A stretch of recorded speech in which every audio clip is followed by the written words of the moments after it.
warahmatullahi wabarakatuh. Alhamdulillahirabbil alamin. Allahumma shalli ala sayyidina Muhammad wa ala ali sayyidina Muhammad. Asyhadu an la ilaha illallah wahdahu la syarika lah wa asyhadu anna Muhammadan abduhu wa rasuluhu nabiyya ba'dah. Amma ba'du. Yang saya hormati jemaah pengajian yang berbahagia.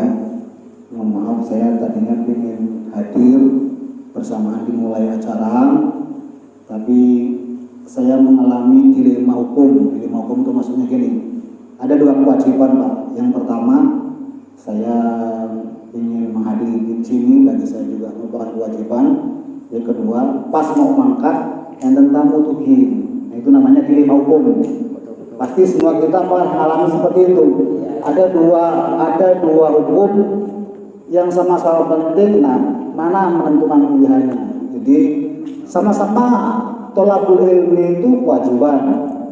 Kemudian yang kedua, memuliakan tamu juga kewajiban. Jadi pas ajeng mangkat enten tamu, ulah kira islah aku tak sementara nganggo dalil mangkana yu'minu billahi wal yaumil akhir fal yukrim doifahu. Sapa sing iman marang Allah lan iman marang hari akhir, maka muliakanlah tamu. Tapi kula niat nek nganti lewat jam 8:30 kula nggih pamitan mangkat. Jadi kula boten sadar ajeng pengajian. Jadi sak marme tamune. Tapi kebetulan dilalah ya Allah mungkin ngatur iki wayahe mangkat tamune lak yo pamit. Alhamdulillah ya, pas tamu pamit, kula nggih tesih bagian acara teng mriki, dadi yo ngapunten kula terlambat hadir dan mengikuti dari awal. Bapak yang saya hormati, tadi semuanya sudah disampaikan. Karena ini kaitannya dengan pandemi, mari kita sama-sama jaga protokol kesehatan kita. Kalau saya Pak sekarang udah pakai masker rangkap gitu. Karena kenapa? Ya kalau dibilang sedih Pak meninggal karena COVID tuh. Batin saya bayangkan piye keluarga dulu sing ngalami. Kenapa? Wong ngarep taksih do wedi. Padahal boten napa-napa jane. Sing penting di masker. Tapi kebanyakan orang cenderung gah takziah.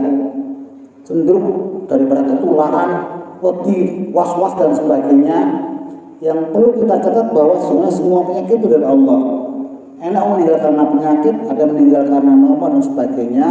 Sepanjang kita berikhtiar untuk menjaga protokol kesehatan, ya kalau ada tetangga yang meninggal karena COVID tetap darur takziah.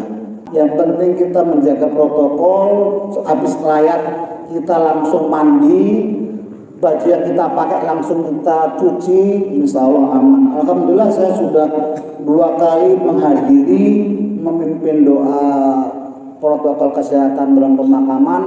Alhamdulillah sampai sekarang masih. Artinya sepanjang kita pakai protokol kesehatan itu tetap harus kita kerjakan, kita laksanakan. Karena di mana-mana tempat Pak cenderung orang takut dengan takziah. Maka saya sudah sampaikan, nggak usah khawatir, nggak usah takut. Yang penting protokol kesehatan dijalankan, dikerjakan. Jadi, loh, ngapain kamu hadir? Kan itu fardu kifayah. Soal menyalakan sebagainya. Ya betul. Saat ini kabeh wong prinsipnya fardu kifayah, terus jalannya sopo? Alah fardu kifayah itu kewajibanku. Alah fardu. Dan sak dusun kabeh prinsipe sing jenenge nyake fardu kifayah, kabeh nggo prinsip niku sedanten. Ora fardu kifayah memang kudu wajib, kudu fardu ain. Nek sak dusun kabeh prinsip fardu kifayah, terus sing nglaksanakke sapa? Nah, berarti apa? Saya berprinsip nek kabeh nggo prinsip fardu kifayah, kok jeneng-jeneng nek nyolate, aku tetap mangkat pengin nyolate. Nah, niku kita boleh sepanjang ada yang berangkat boleh kita nggak hadir, sepanjang ada yang nyolatkan boleh kita nggak sholat. Tapi lebih baik kita yang menjalankan fardu kifayah itu. Kenapa? Supaya dapat fadilahnya kita. Yang lainnya cuma nggak dapat dosa saja, tapi yang dapat fadilah yang melaksanakan. Yang mending sih melok melaksanakan supaya mendapat fadilahnya. Makanya karena saya bayangkan orang meninggal karena corona itu sepi yang bertakziah, fardu kifayah, ntar siapa yang menjalankan, saya memilih untuk menghadiri, menjalankan, mengikuti fardu kifayah tersebut. Kenapa? Khawatir kalau semua berprinsip seperti itu, sudah ada keluarga meninggal, sing layak titik, sedihnya orang ketimpa musibah. Jadi perasaan itu nimpa saya. Jadi perasaan itu kita bangun kenapa? Supaya kita ada empati dengan tetangga kita, dengan saudara kita, seandainya itu menimpa saudara atau bagian dari keluarga kita. Islam itu sangat luas di dalam hal hukum-hukum. Tapi Islam juga bisa kaku kalau menggunakannya kaku.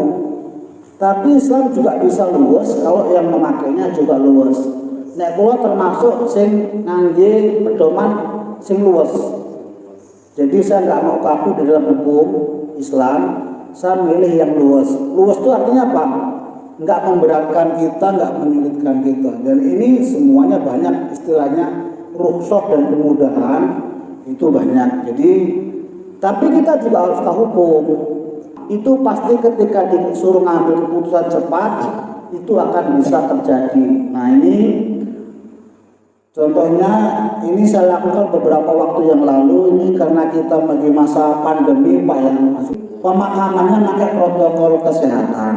Nah ini biasanya banyak masalah hukum Pak. Masalah hukum ini karena gini, mumpun merisani video boten wong meninggal teng rumah sakit, tapi boten dimandeke, langsung dibungkus. Nek teng video ini namun dibungkus nggih lakban niku, lakban ombo. Karena ini nyebar, nah iki nek gampang langsung wah iki enggak beres ke rumah sakit.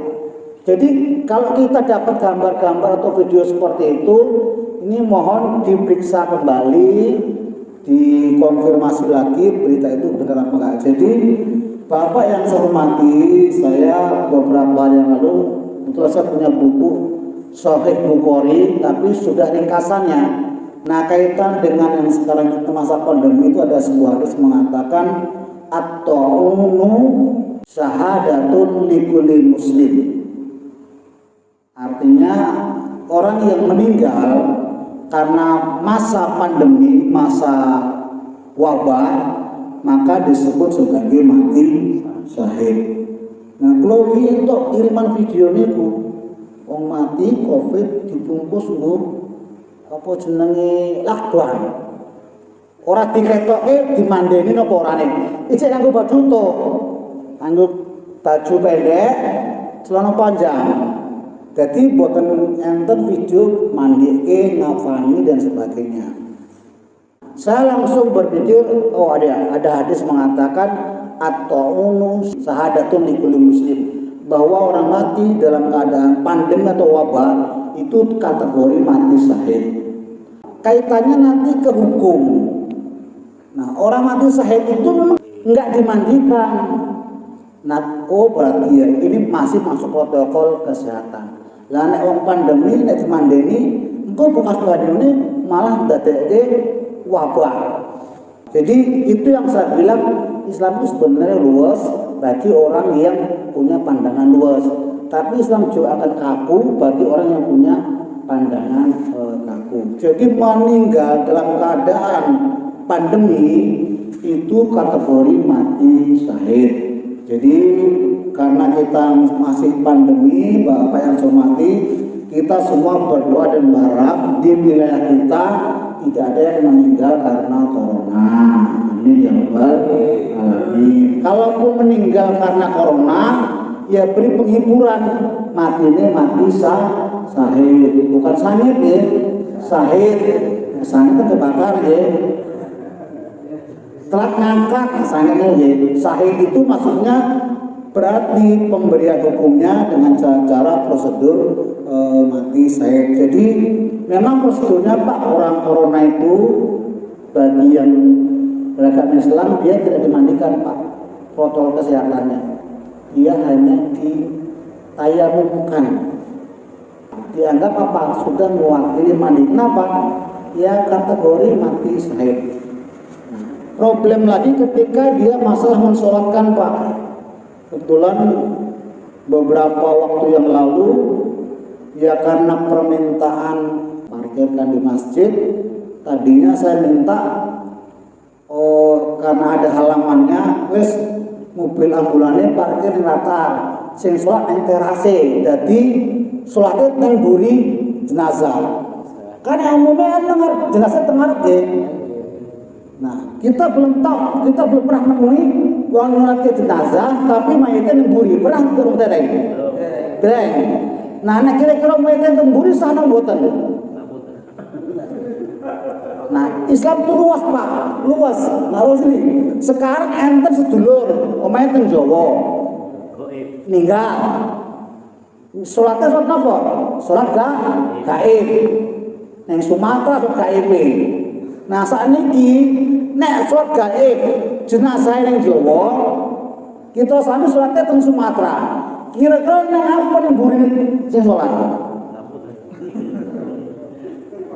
Loh, Jawa niku etan apa kulon? Etan kan, sholatnya madhep kulon. Berarti teng burine. Jenazah ning wetan. Itu yang disebut sebagai luwes, enggak usah kaku dalam mandang. Tadinya saya kemarin itu udah jenazahnya di belakang aja. Tapi karena kurang marem, oh nggih monggo nek ajeng teng arepe itu tetep ambulan teng arep. Kula kebetulan ngimami, weh, iki rene nopo klosone, kok sendal dateng, iki sendalnya do suci apa ora iki? Lah, akhirnya Pak Bes, pokoknya sendal diculi tidak wae.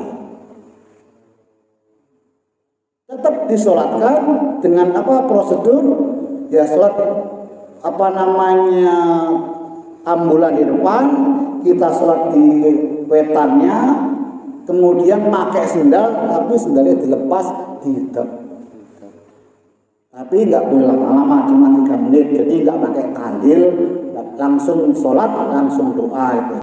Nah ini yang saya masukkan bahwa sesungguhnya itu hukum-hukum di dalam Islam itu banyak tantangan, banyak perbedaan pendapat, tapi akan ada kelulusan-kelulusan yang kaitannya dengan masalah hukum.